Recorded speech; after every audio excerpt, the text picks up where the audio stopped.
convergence, a gathering of sons on course to fill the earth with the knowledge of the glory of God by means of ceaseless prayers, ministry of the word, and breaking of bread.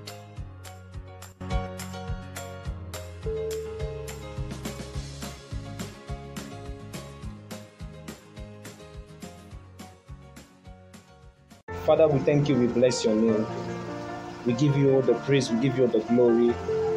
We, your children, we have come, we have converged. Please, Lord, take preeminent control. Let your word fall at the fertile soil of our hearts in the name of Jesus. Encounter us in your word. In Jesus' most powerful name, we have prayed. Amen. Praise the Lord. Hallelujah. I'm bringing a word of encouragement to somebody here.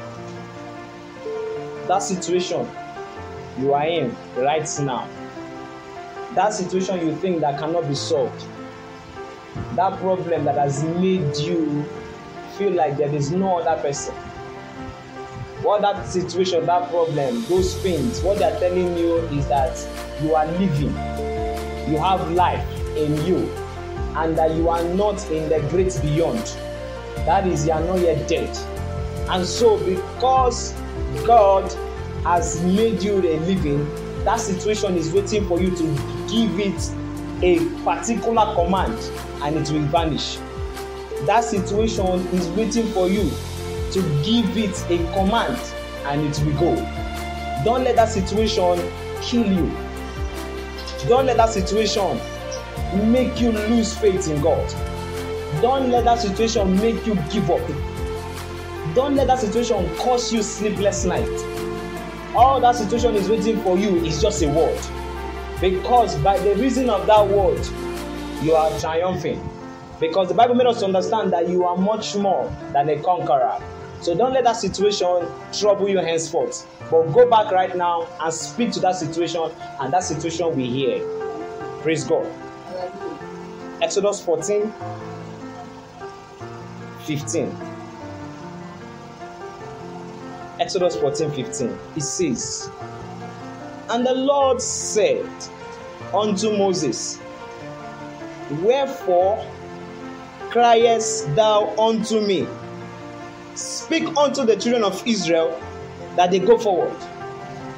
I told us severally that I'm a king, so I love to use the King James Version. As a king, we do everything kingly.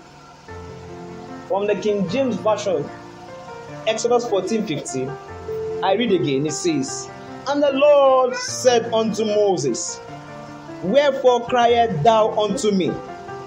Speak unto the children of Israel that they go forward." If you just take your eyes a little up, Exodus 14:14, you will find that Moses was telling the children of Israel that God was going to fight for them. How will a man that had told the children of Israel, that had given a word of encouragement to a certain people, that God was going to fight for them, that God was going to be the person that will do the battle for them? And in the next verse, he was crying to God. You know, many of us were like that. On the outside, we tend to encourage people. When there's a particular problem, even in our homes or within us, we'll be the one that will be giving people encouragement, words of encouragement. Superman, they are a superhero, super this. Whenever there is a problem, they go to you. You know the words to give to them. And then when you go back into your closet, into your room, then you will be there crying. You know, many of us are like that. Especially maybe our mommies. They know how to encourage you in your presence. Then when they are in the room or when they are in their closet, they will be shedding tears. They will be crying. That was exactly what happened here. What's this? Encourage these people. But he went back to the Lord and he was crying. How can a man who had given hope to those people that were hopeless? Remember that they had just come out of Egypt and they saw the Egyptians coming at their back. And ahead of them was the Red Sea. There was no hope. And he was just there telling them, don't worry, God is going to fight for you. And after telling them, don't worry, God is going to fight for you, he went back and was crying to God. Many of us are like that. We just know how to encourage people. We know how to give them good suiting words to succor them. to give them encouragement in that situation. But for us to have an understanding of those words, we do not. We go back inside and cry. We go back inside and lament. We go back and we are the one doing, hey, why me? Why this? Why my family? Why my son? I remember in those days when I was job hunting, after going for interview and coming back, my mom will look at me on the face, and maybe from the face she will know that day there is no hope. She will give me encouragement, but she will go back inside the room there and she will be crying. She will be shedding tears. Oh, my son, my son, my son. That was somebody that was giving me encouragement. That is exactly what happened to Moses here. But while he was crying unto God, God asked him, Moses, why are you crying unto me? Moses, why are you crying? Is it not just you that said that I was going to fight the battle? And now you're crying, coming again to cry. And God said, go and speak to the children of Israel to move forward. So many times, God wants you to take charge of the situation. God has given you everything that He needs to give you so that you can conquer whatever situation you are in. You need not to cry. You need not to lament. You need not to say, why me, why me? But just like Moses, go and speak to the children of Israel. Go forward. God is also telling you to speak to that situation. Whatever the word says about it. Whether to depart, whether to move on, whether to vanish, and it will hear you. And as Moses spoke to the children of Israel to go forward, what happened? They went forward. And when they went forward, you and I know what happened next. That the Red Sea parted. There's something that God has given to you to make sure that you will handle situations. And that is what He has given, called in the place of authority. Moses was crying. He did not know that inside of him was an authority just to speak and everything will move on smoothly. Maybe those days, if my mom had known, after encouraging me, maybe she had gone to speak to the job appeared. Maybe the job would have appeared sooner.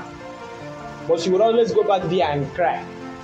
That is how many of us are. Many of us, we see ourselves in certain situations. And in the presence of everybody, we are standing still. We are strong. But when we go inside there, we are the one that looks so miserable because tears, everything, where we lament and cry. In those days, I still remember myself.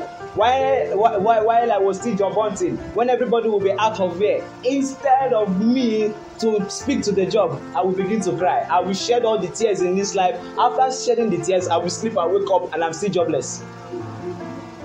And that is how it is for most of us. After we are finished crying, tearing, doing all those things, the situation is still there looking at you. All you need to do is to exercise the authority that God has given to you. And so that brings me to the topic of my discussion today. And I pray that the Lord Almighty will bless you richly with it. It says the men of authority. The men of authority. The men of authority. I've told us severally that there is a difference between authority and power. The tout on the road has power because it can actually stop a bus from moving because the bus has not given him 15 naira. But once the governor shows in the scene, once the governor comes into that place, into that scenario, that tout who has the power to stop the bus will vanish. He will even prostrate for the governor. Why? The governor has authority. So the man that has authority has higher power than the man that has just mere power in this context. So God has given to you and I this authority. And there are, throughout the Bible times, there have been men of authority. They never take no for an answer. And Joshua, being the servant of Moses, learned very well from what had happened. And when he saw that his master was crying at a particular time and God told his master to move forward, to speak, Joshua, the next time he had encumbrances, he did not stay to cry. But Joshua was somebody that said the sun should stand still. And the sun stood still for him. The moon stood still for him. The stars stood still for him. Why? Because he understood that he was a man of authority, that he could say to it and it will happen the same way he has said it.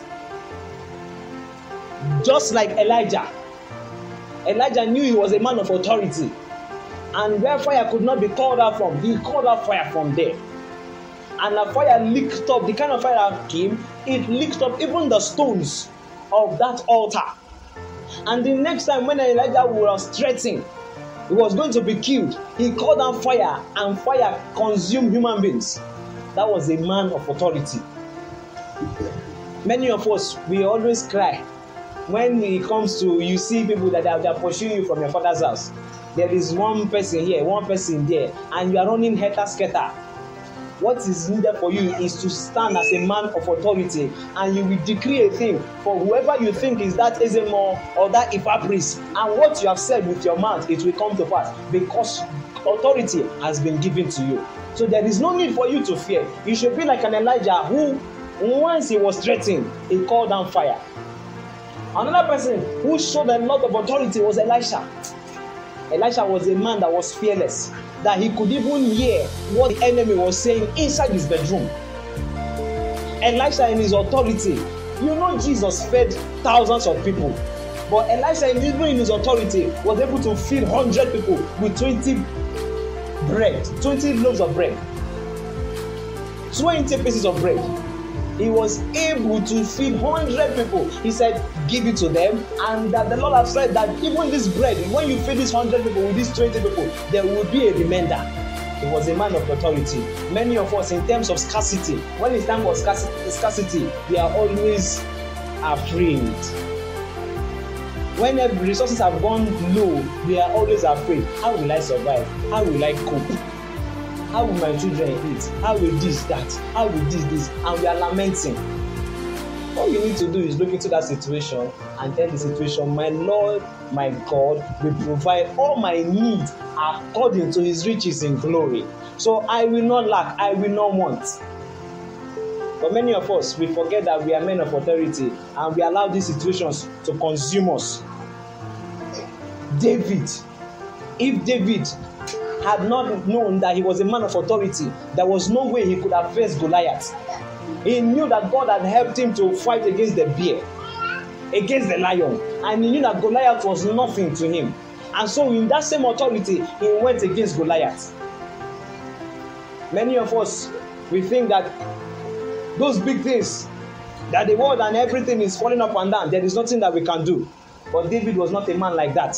He was a man who knew that God had given him authority. And so with that authority, he went to face Goliath. Many of us have so many fears. Many of us have not traveled to our villages for the past 15 years, 20 years. Some persons don't even know their villages because of how they say terrible their villages were.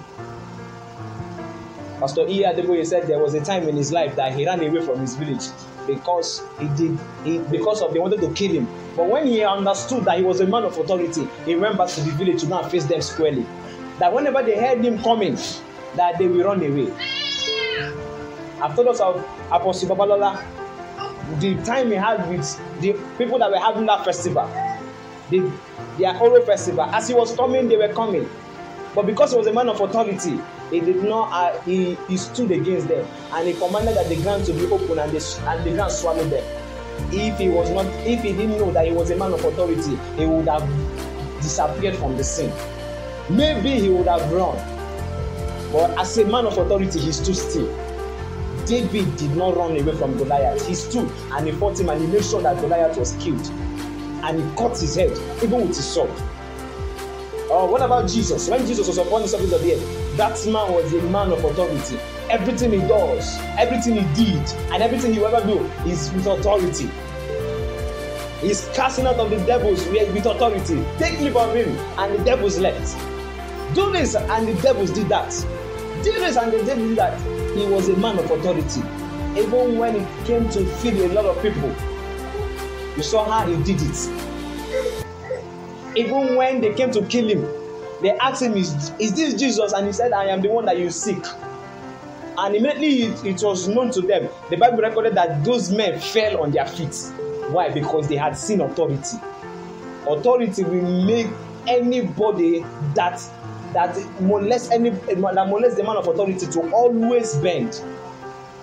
Authority will always place you above. Authority will not make you be beneath. Authority will make the world to see that you are the son of God.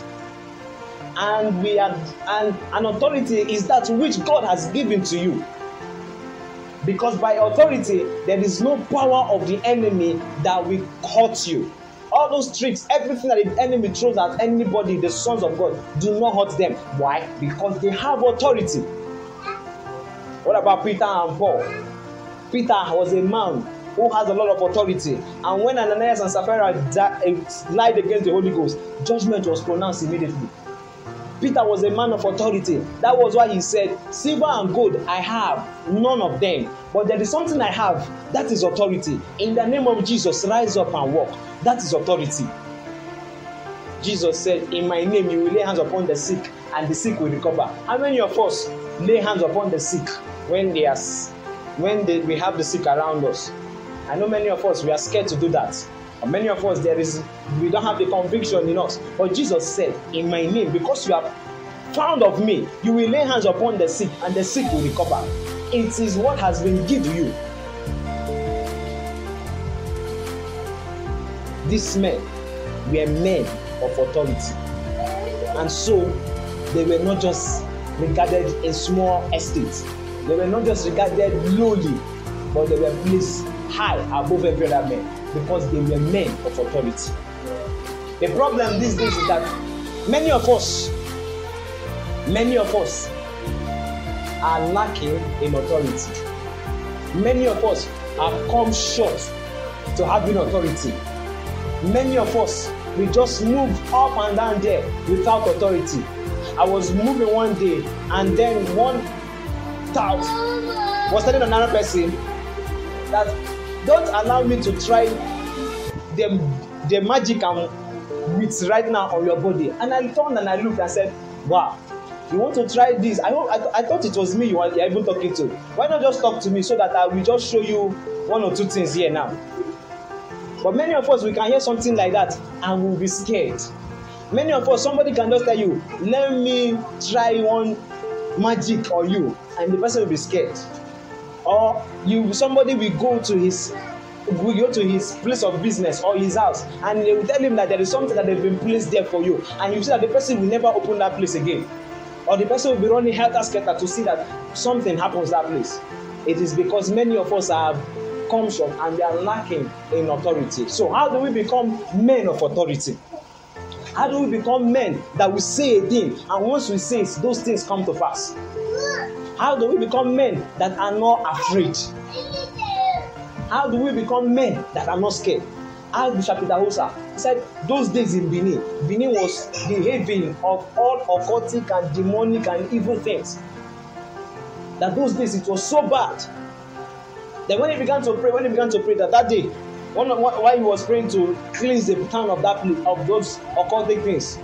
Now that night when he got there, he saw that they have put fetish things in calabash, and inside the calabash he saw his name, Idahosa in it.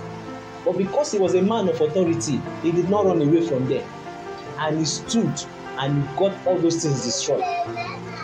If not for men like that, Benin would have been a place of serious demonic activity. It was still because of that man of authority that the conference of witchcraft that would have held in that same city was cancelled. That even when they told him that even God cannot stop this, he said, God is too busy. I am here. I will stop this particular thing from happening. Because he was a man of authority. Many of us these days, we have lost our authority. And so this is how to raise men again to be men of authority. To become a man of authority, the very first thing that must take shape in that man's life is that that man must be spiritual. That man must be spiritual. That man must be spiritual. Many of us will just profess Christianity with our mouths, but there is nothing Christian about our actions. There is nothing that says that this one is a Christian. those people in those days in Antioch, they saw these disciples of Jesus doing moving and behaving like one particular man, and they said these ones are Christians. Why? They are behaving like Christ. In Romans chapter 8 verse 6 says, for to be carnally minded is death, but to be spiritually minded is life and peace.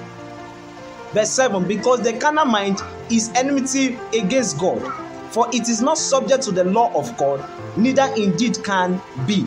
Verse 8, so then they that are in the flesh cannot please God.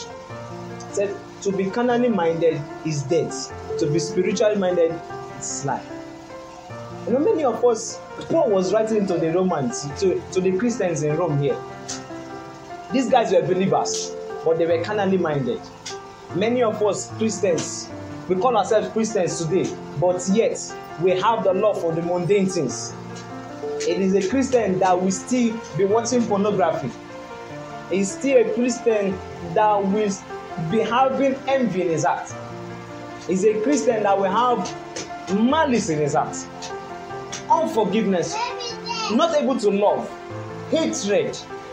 When you see a Christian, it's the same Christian that will have the act, that will indulge in the act of masturbation. A Christian that is carnally, you will surely die the death. But that one who is spiritual will live. That is what the Bible says. If you look at 1 Corinthians chapter 2, verse 12, and I read it from the NLT version. NLT version. I'm now moving from the King James to NLT version. It says, and we have received God's Spirit, not the world's spirit, so we can know the wonderful things God has freely given us.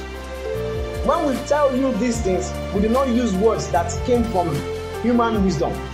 Instead, we speak words given to us by the Spirit, using the Spirit's words to explain spiritual truth. Verse 14. But people who aren't spiritual can't receive this truth from God's Spirit. It all sounds foolish to them, and they can't understand it, for only those who are spiritual can understand what the Spirit means. So the very first thing for us to be men of authority, we must be spiritual. And when we are spiritual, we receive the Spirit of the living God, as we have read in 1 Corinthians chapter 12, 2 verse 12, that it is only that we have received the Spirit, and that Spirit is not of the world, it is of God. And by the reason of that Spirit, we are able to know those things that are freely given to us. It is only a spiritual man that we know those things that have been freely given to him. It was because those guys I mentioned from the Old Testament to the New Testament, they knew those things that God had freely given to them. That was why they did not allow the devil to oppress them.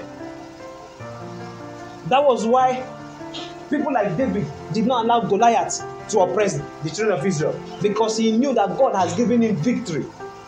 It was the Spirit of God that was in him that revealed this to him, that God has already made you more than a conqueror. So there is nothing that can hold you back.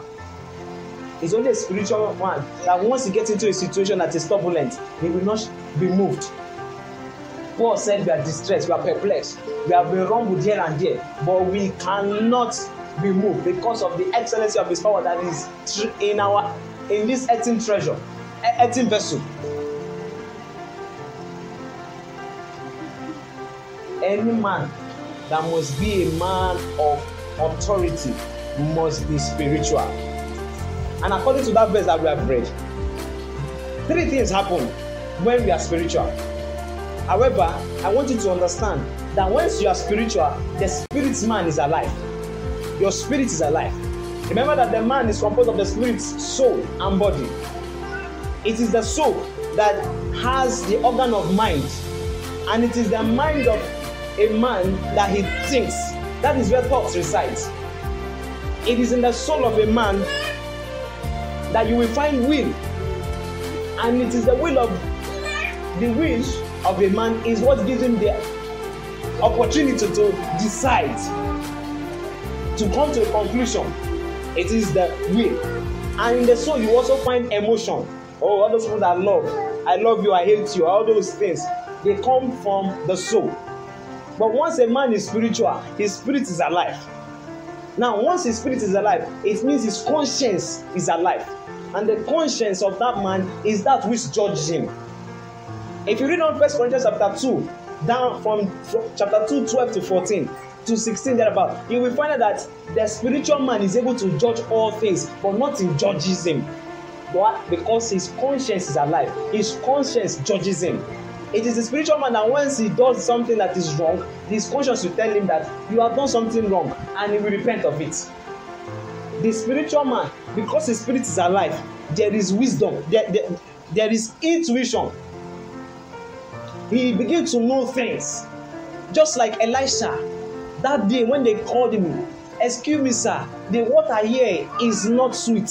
Elisha, because his spirit was alive, intuition was active, there was a knowing in him. He just knew that instantly the way to cure that water was by giving him a cruse or a new cruse and salt.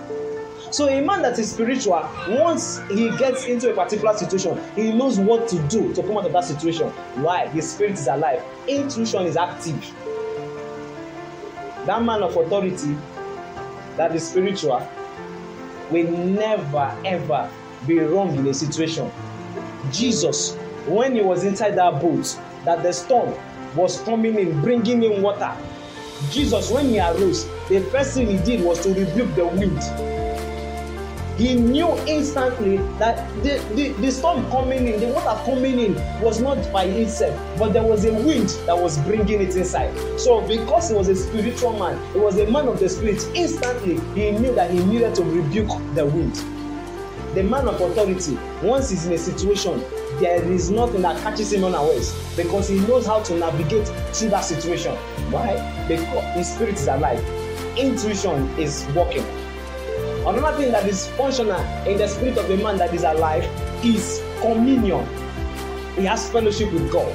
Elisha said that day that you will know that there is a prophet in Israel.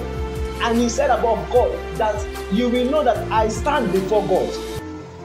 That man that is spiritual will always have communion, fellowship with the Almighty. He will not want to lose anything that will make him go apart from the Almighty.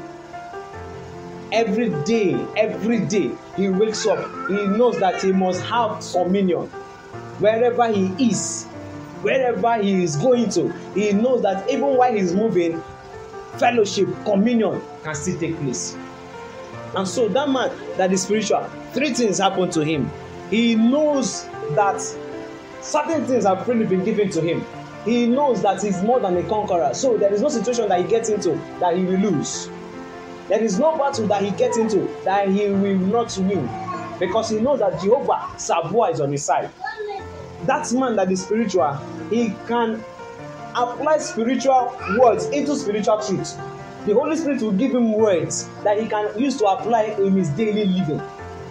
He gets words from the Holy Spirit and he's able to apply those words in things, in the way he communicates with fellow men. He used that word that the Holy Spirit has given him to begin to know how he will transverse, how he will navigate in a particular environment or a particular thing that he has found himself in. That man that is spiritual, he evaluates all things. If not that Jesus was spiritual, that day when his disciples had told him, "Let us call down fire from heaven," he would have allowed them to call fire from heaven. But he said, "You don't know the manner of spirits that you are." That man that is spiritual will always evaluate this. Will always evaluate everything. Before somebody will do anything, that man that is spiritual will already know the spirit behind this. There is nothing that will catch him unaware. Before something happens, that man will be able to know that there is something that is about to happen. Before somebody comes to him to give him a great gift, he's already aware, because he has already evaluated the spirit of that man. There are certain times when I will come, where I will meet certain persons, and they'll be so friendly with me. And by the time the Holy Spirit opens up, He tell me, "Be careful with this person." And in most cases, whenever I have continued that relationship, I always find out that warning that I did not heed to, something will always come out of it. That spiritual man, he knows every action based on his evaluation of it in the spirit. So there is nothing that you will do to feign friendliness with him. The Bible made us understand that in the book of John, that Jesus knew all men. He knew all men. So there was nothing that any man could do to tempt him. Even when they came tempting him, he knew the right answers to give them. The spiritual man can never take anything that happens on the surface. He always evaluates it from the spirit. Praise God. Another thing, to becoming a spiritual a man of authority, for you to be that man that will say a thing and to stand, you must be ready to be filled by the Holy Spirit. You must be ready to be filled with the Holy Spirit. Ephesians chapter 5 verse 18. Ephesians chapter 5 verse 18. If you read it from the NLT version, it says, don't be drunk with wine, because that will ruin your life. Instead, be filled with the Holy Spirit.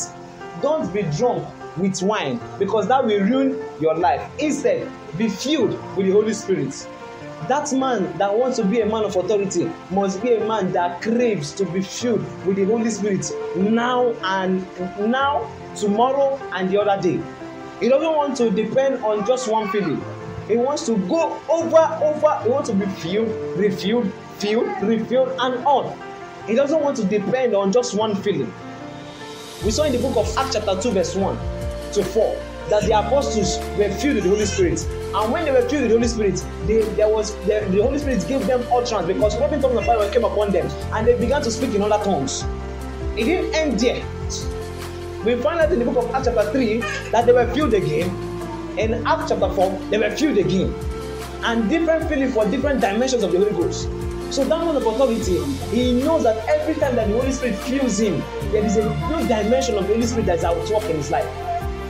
Peter was filled. He preached. 3,000 gave their lives to Christ. Peter was refilled. He preached. 5,000 gave their lives to Christ. Peter and his company were filled. And when they prayed, the Holy Spirit came to that place, and the whole place was shaking. So each time a believer is filled, each time a man of authority is filled by the Holy Spirit, there are new dimensions of the Holy Spirit that he encounters. He cannot be the same man again. And we saw in the scripture, according to the book of Acts, that various times that men were filled. Some men, they spoke in other tongues that men could understand. Some other times when they were filled, they spoke in tongues that nobody could understand. Some other times they prophesied. Some other times they received boldness to preach the word of God. So we see that a man that is ready to say a word and that word stands must be a man that is ready to be filled by the Holy Spirit of the living God. And when he's filled, there are new dimensions of the Spirit that will be activated in his life. He will not just stay the same way, but that man that has refused to be filled will remain the same way. You might be asking, how then do I get myself filled? How then does the Holy Spirit fill me up? What do I need to do? 3 things in my script here that I've written that are the ways that one can be filled by the Holy Spirit. 1 is prayer. If you look at the book of Acts chapter 2 verse 1 to 4, you will find out that the apostles of Jesus, the disciples of Jesus, they were in one accord. They were praying. And then the Holy Ghost came suddenly. So we say in the place of prayer, one can be filled of the Holy Ghost. One can be filled. The same way it happened in the book of Acts chapter 4, when they beat Peter for preaching, that he came back to his company of prophets, and after praying, the Bible recorded that they were filled with the Holy Spirit, and that place was shaken. So prayer is one of the avenues that each and every one of us can be filled with the Holy Spirit, and then we can be men of authority. Another way is the word of God. It was because of the word of God that was being shared in the house of Cornelius that while Peter yet spoke, that the Holy Spirit descended. The word of God is an avenue. It's one of the addresses that the Holy Spirit used to come to meet a man. It's one of the avenues that the Holy Spirit uses to fill a man.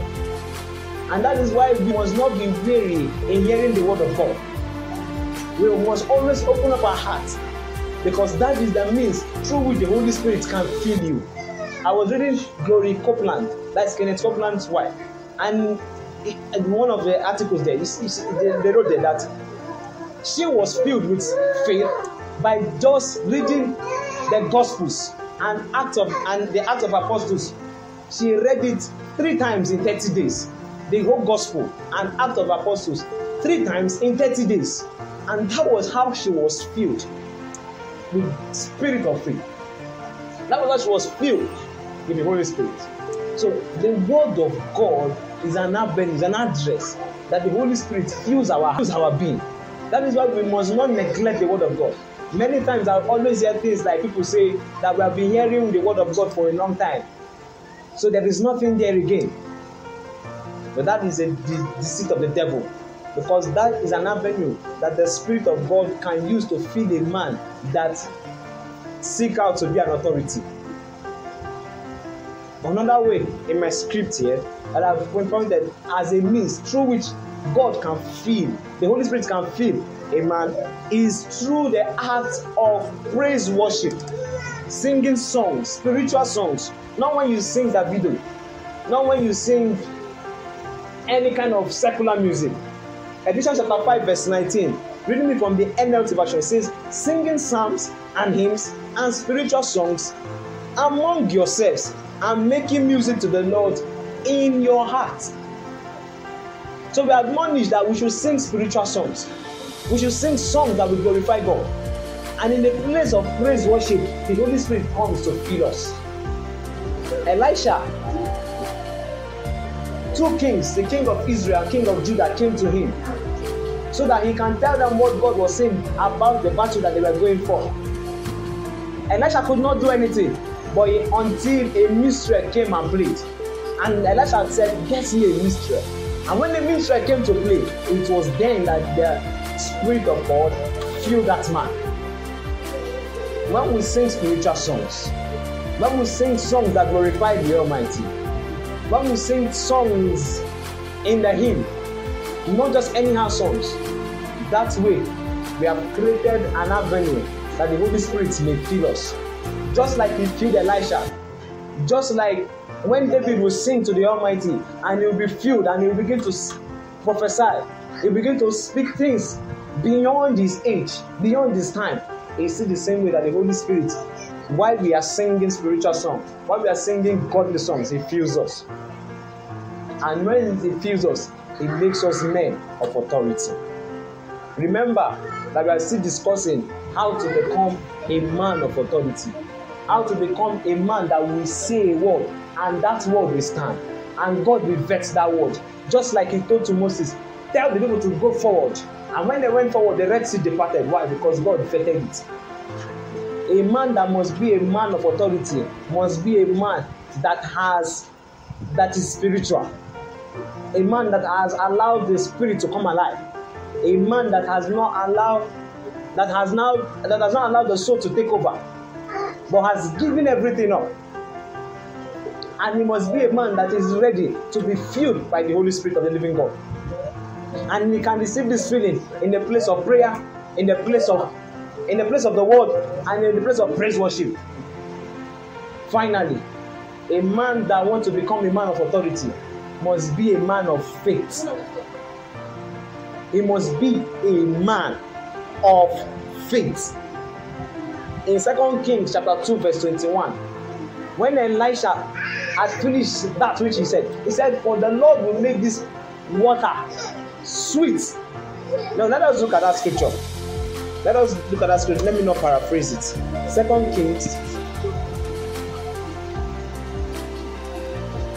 Kings chapter 2 verse 21. It says, and he went forth unto the spring of the waters and cast the salt in there and said, thus said the Lord, I have healed these waters. There shall not be from thence any more death or barren land. That man, he only spoke out of faith. After doing what he needed to do, after the knowing of what to do came into his heart by the reason of his spirit being alive, then he said that God has said that this water is already healed. And if you now look at the next verse, it was after he finished saying that the people could not drink of the water. A man that wants to be a man of authority must be ready to be a man of faith. Many of us have passed through that experience, so I can relate with it. We pray for the sick and we are hoping that instantly the sick will rise up. And when the sick does not rise up, it's as if our faith is shaking. It's as if we are not yet sure again. It's as if we are saying, if I say this is not the work again, and we are not sure. But a man of authority must be a man that even when it seems like these things are not working, he's rest assured that these things have already taken shape in the spirit. And so with time, it will come to manifestation.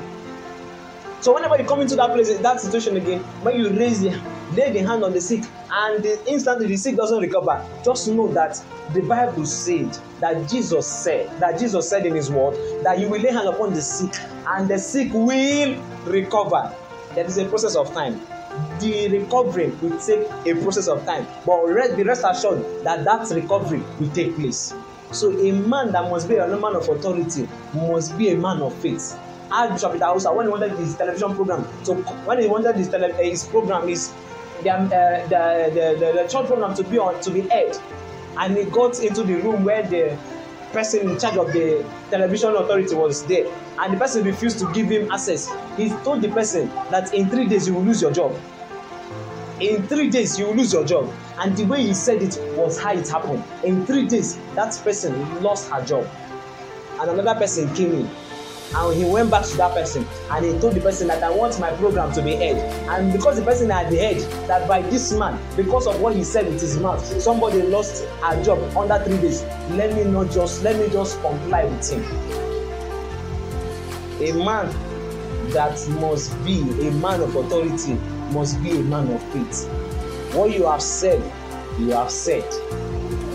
No matter how long it will take. Yours, you know that it has already taken shape in the spirit realm, but it will come to manifestation. Just like he challenged he told those witchcraft people that God cannot, that when they told him that God cannot even stop this one, he said, God is busy. I am here. I will stop it, and I've already stopped it. And that program, the conference, will not hold. Everything that happened, everything that wanted to happen, happened, but yet that conference did not hold because he was a man of faith. He knew that what he says with his mouth, that God will always vet it. It doesn't matter what is happening right now. It doesn't matter what the situation is looking right now. It doesn't matter how long you have talked about that situation or what you have said about that situation.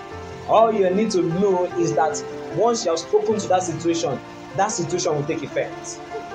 And hear your word, and it must succumb. The only thing that might take shape is that it might take time because you have been placed in time. But be rest assured that your word has been vetted in the heavens, and it has already taken place in the spirit. Praise God. Another verse of scripture we need to look at is 2 Kings chapter 6, 17-18. There, the man of God, a people came to kill him, but he was not afraid. He was not shocked. He knew that those people that were for him were greater than those people that came against him. And he prayed a prayer that the Lord should open the eyes of his servant. And when the servant saw that the people that were for them was much more, he was at peace. Then that man prayed the prayer. It was, if you look at it, it was not God that asked him to pray the prayer. He prayed the prayer because he knew that he had to pray the prayer. And he said, Lord, smite these people here with blindness. It was after he finished making the prayer that those people were smitten of blindness. You know, many of us, we make prayers and we are not sure. After we finish making those prayers, we just say, if God heard us, if God did not hear us. We have been praying this prayer for too long, and yet it's not working. I told us of the story of a woman that she said she has been praying for how many years, how long, and she's already tired of praying. Why? Because she was not a person of faith. Jesus told us in Mark 11 verse 22 that we should have faith in God.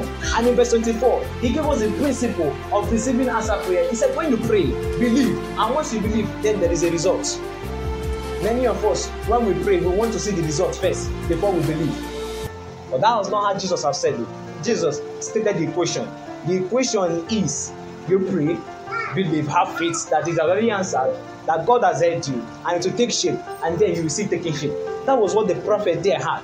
The prophet of God, he prayed the prayer, and when he prayed the prayer, he knew that God was going to answer him, and immediately those guys were smitten with blindness because he was a man of faith. He was a man of faith.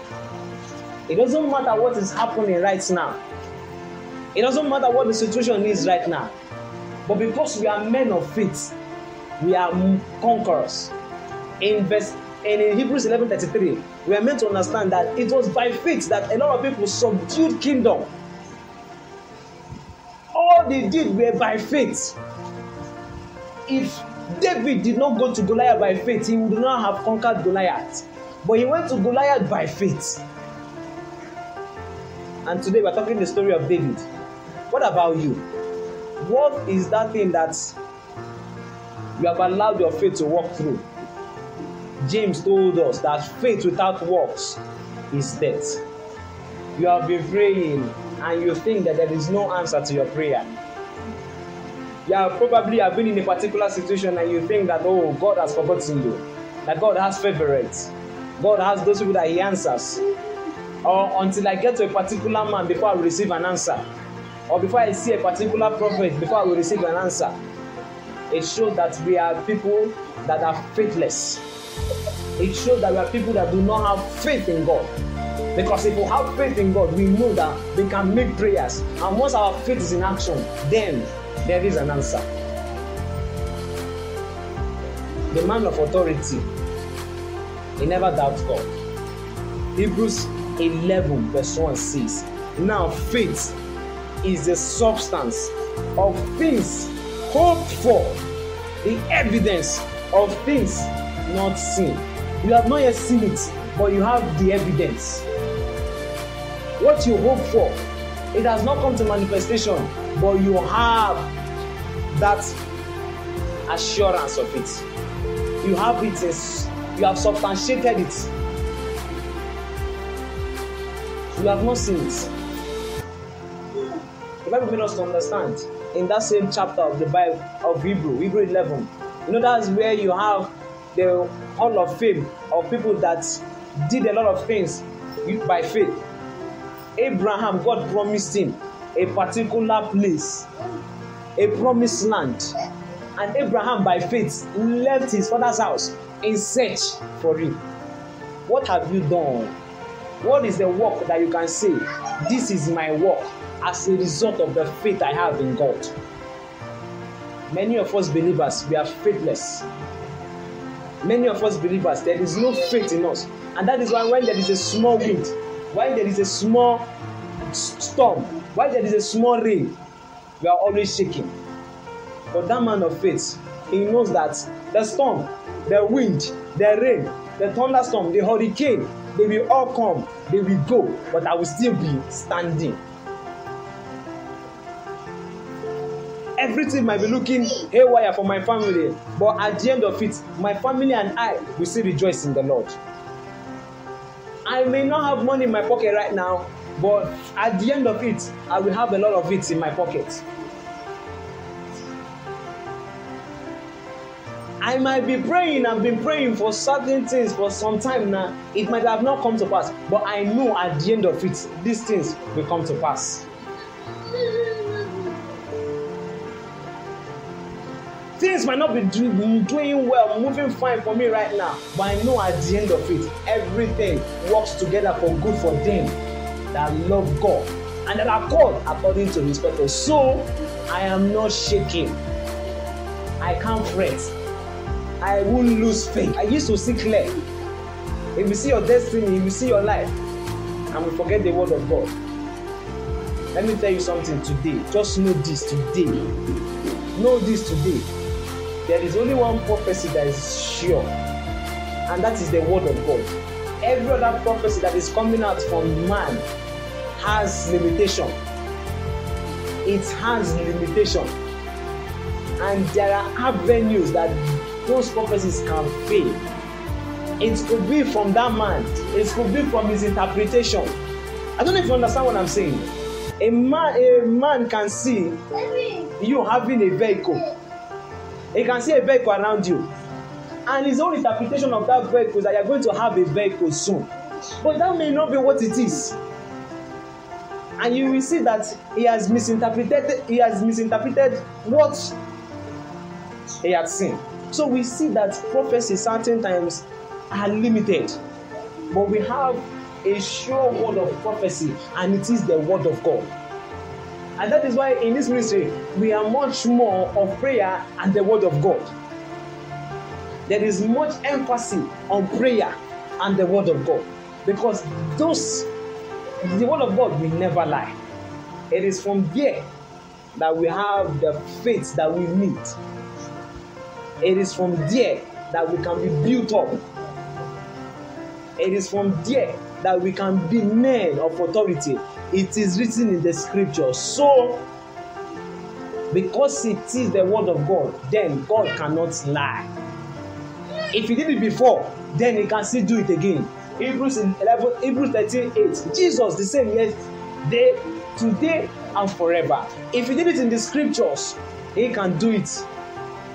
If he did it for Hannah, who was barren, and she became fruitful, then this barrenness that I'm passing through will end, because God did it for Hannah, so he can do it for me.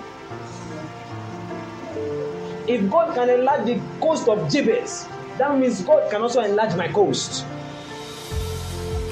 You see what the word of God can do. So that man that is ready to be a man of authority, he must rest in the word of God. Faith, not the mechanical faith of say it, keep on saying it, no. But a faith that comes from the inside. A faith that comes because the Spirit of God is dwelling in that man. Shall we pray?